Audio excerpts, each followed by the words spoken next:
msikilizaji wangu, karibu tuendelee kujifunza neno la Mungu. Basi Mungu wetu, Baba yetu wa mbinguni, tunakushukuru, tunalihimidi jina lako Bwana. Asante kwa namna ambavyo wewe Mungu umeendelea kuwa mwaminifu katika maisha yetu Bwana. Umetupigania Mungu mwenye nguvu, ukatupa tena wasaa mwingine wa kuendelea kuishi katika ulimwengu Bwana. Tunapoenda kujifunza neno lako, tunaomba Roho yako Mtakatifu Bwana akanihudumie, lakini zaidi ya yote akamhudumie yule ambaye anachukua muda wake kusikiliza kwa wakati huu. Bwana umbariki, ninajua kwamba unaenda kuumba kitu kipya katika maisha yake ya kiroho na ya kimwili kwa utukufu wa jina lako. Naomba na kushukuru. Amina. Sasa tumesha kwenda kidogo, tumejifunza mambo mengi na leo nilikuwa natamani tuanzishe somo jipya kwenye kipengele muhimu kabisa katika maisha ya Kikristo au katika maisha ya kiroho. Ama kwa wale ambao wanaiamini Biblia, jambo hili ni muhimu. Biblia inasema kwamba unapotaka kile kitendo cha kuzaliwa upya, kuzaliwa mara ya pili, kuna kukubali na kumpokea Kristo. Kwa ni lazima ukubali na umpokee Kristo. Lakini kule kukubali kunakuwa na vitu ambavyo vimeshatangulia mpaka inafika mahali unasema sasa inatosha. Bwana Yesu asifiwe sana. Kwa hiyo nilitamani kwamba tujifunze imani ni nini, kipengele muhimu kabisa ndani ya Biblia. Nilishafundisha somo la Biblia vitabu 66, vitabu 39 kwa vitabu 27, waandishi 30 kwa waandishi 10. Ukishatoka hapo tunasema kimeandikwa takribani kwa miaka 1000, kwa miaka 100. Kina wastani wa sura 900, sura 929, ambao ni milango, kwa wastani wa milango 260. Lakini pia kina wastani wa aya. Sasa hapa hizi aya zinatofautiana, inaweza ikatofautiana na Biblia ambayo unaitumia, lakini Biblia ambayo natumia mimi ina wastani wa aya 23145 kwa aya 7957. Bwana Yesu asifiwe sana. Na vitabu hivi 39 kwa vitabu 27, mgawanyiko wake ni 5 12 5 5 12 kwa vitabu 39, na vitabu 4 kwa 1 kwa 21 kwa 1 katika Agano la Kale. Kama utatamani kuweza kujifunza mambo haya, basi nikusii rudi tulipoanza kujifunza Biblia ni nini. Nilifundisha hili somo nikaelezea kwa undani, lakini leo nataka tuone kwamba katika vitu ambavyo Biblia inafundisha yako mambo mengi, lakini jambo mojawapo ambalo Biblia linafundisha, ngoja niangalie hapa haraka kwenye nondo zangu. Biblia inafundisha habari za Mungu, inafundisha habari ya mwanadamu. Hatujagusa kwa kiasi kikubwa mwanadamu, lakini tutakuja kufanya. Inafundisha habari ya dhambi na uasi, somo hili nimeshafundisha. Inafundisha habari ya Yesu Kristo, kwa kiasi kidogo nimegusa. Inafundisha habari ya imani, wokovu, kuzaliwa mara ya pili, neema, habari ya ubatizo na mambo mengi. Lakini nilitamani kwamba sasa tunapotaka kuanza kujifunza somo letu, basi tuanze sasa kwa kujifunza imani ni nini. Imani ni nini? Bwana Yesu asifiwe sana. Sasa fungua Biblia yako, kitabu kile cha Waebrania, Waebrania mlango ule wa 11, unaweza ukaanza kusoma aya ya kwanza. Inasema, basi imani ni kuwa na hakika ya mambo yatarajiwayo na bayana ya mambo yasiyoonekana. Sasa hapa mara nyingi watu wengi wanafikiri kwamba definition ya imani ni hii. Yaani mtu akikwambia what is faith, kichwani kwako what comes after ni kwamba faith tunasema is the substance of things hoped for and the evidence of things not seen. Yani tunaamini kwamba hii ndio inaweza ikawa definition kwa Kiswahili sio tunasemaje, lakini tuseme hivyo, yani tafsiri nzuri ya imani, lakini mimi leo nataka tutoke kwenye hicho kitu, alafu tuzungumze katika hali ya kawaida kwamba imani ni nini. Bwana Yesu asifiwe sana.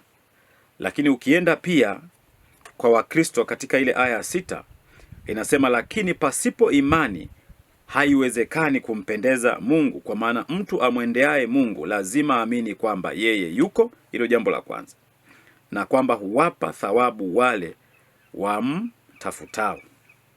Kwa hiyo nataka tuweke msingi hapa utakao tusaidia kuelewa imani ni nini. Kama Mkristo uelewe imani ni kitu gani. Bwana Yesu asifiwe sana. Basi nitakaporudi nitaomba, tutaendelea kujifunza somo hilo kwa ufupi. Msikilizaji wangu, karibu tuendelee kujifunza neno la Mungu.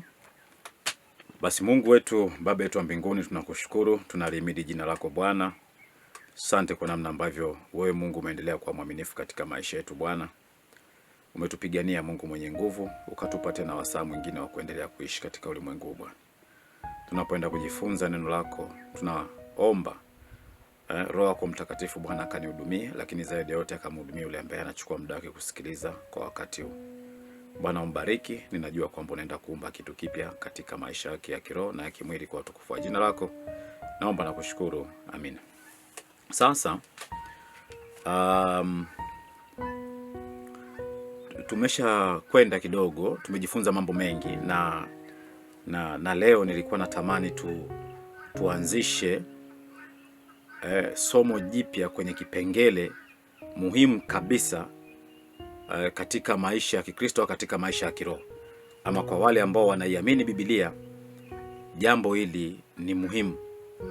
Biblia inasema kwamba unapotaka kile kitendo cha kuzaliwa upya, kuzaliwa mara ya pili, kuna kukubali na kumpokea Kristo. Kwa ni lazima ukubali na umpokee Kristo.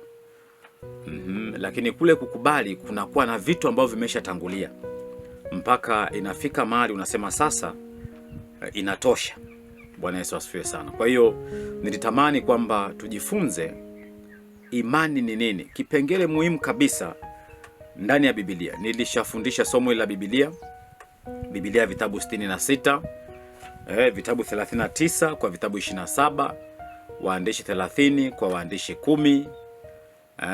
Ukishatoka hapo tunasema kimeandikwa takribani kwa miaka 1000, kwa miaka 100. Kina wastani wa sura 900, sura 929, ambao ni milango, kwa wastani wa milango 260. Lakini pia kina wastani wa aya. Sasa hapa hizi aya zinatofautiana, inaweza ikatofautiana na Biblia ambayo unaitumia, lakini Biblia ambayo natumia mimi ina wastani wa aya 23145 kwa aya 7957. Bwana Yesu asifiwe sana. Na vitabu hivi 39 kwa vitabu 27, mgawanyiko wake ni 5 12 5 5 12 kwa vitabu 39, na vitabu 4 kwa 1 kwa 21 kwa 1 katika Agano la Kale. Kama utatamani kuweza kujifunza mambo haya, basi nikusii rudi tulipoanza kujifunza Biblia ni nini. Nilifundisha hili somo nikaelezea kwa undani, lakini leo nataka tuone kwamba katika vitu ambavyo Biblia inafundisha yako mambo mengi, lakini jambo mojawapo ambalo Biblia linafundisha, ngoja niangalie hapa haraka kwenye nondo zangu. Biblia inafundisha habari za Mungu, inafundisha habari ya mwanadamu. Hatujagusa kwa kiasi kikubwa mwanadamu, lakini tutakuja kufanya. Inafundisha habari ya dhambi na uasi, somo hili nimeshafundisha. Inafundisha habari ya Yesu Kristo, kwa kiasi kidogo nimegusa. Inafundisha habari ya imani, wokovu, kuzaliwa mara ya pili, neema, habari ya ubatizo na mambo mengi. Lakini nilitamani kwamba sasa tunapotaka kuanza kujifunza somo letu, basi tuanze sasa kwa kujifunza imani ni nini. Imani ni nini? Bwana Yesu asifiwe sana. Sasa fungua Biblia yako, fungua Biblia yako kitabu kile cha Waebrania, Waebrania mlango ule wa 11, unaweza ukaanza kusoma aya ya kwanza. Inasema, basi imani ni kuwa na hakika ya mambo yatarajiwayo na bayana ya mambo yasiyoonekana. Sasa hapa mara nyingi watu wengi wanafikiri kwamba definition ya imani ni hii. Yaani mtu akikwambia what is faith, kichwani kwako what comes after ni kwamba faith tunasema is the substance of things hoped for and the evidence of things not seen. Yani tunaamini kwamba hii ndio inaweza ikawa definition kwa Kiswahili sio tunasemaje, lakini tuseme hivyo, yani tafsiri nzuri ya imani. Lakini mimi leo nataka tutoke kwenye hicho kitu, alafu tuzungumze katika hali ya kawaida kwamba imani ni nini. Bwana Yesu asifiwe sana. Lakini ukienda pia kwa Wakristo katika ile aya ya 6 inasema, lakini pasipo imani haiwezekani kumpendeza Mungu, kwa maana mtu amwendeaye Mungu lazima aamini kwamba yeye yuko, hilo jambo la kwanza, na kwamba huwapa thawabu wale wamtafutao. Kwa hiyo nataka tuweke msingi hapa utakao tusaidia kuelewa imani ni nini. Kama Mkristo uelewe imani ni kitu gani. Bwana Yesu asifiwe sana. Basi nitakaporudi nitaomba, tutaendelea kujifunza somo hilo kwa ufupi.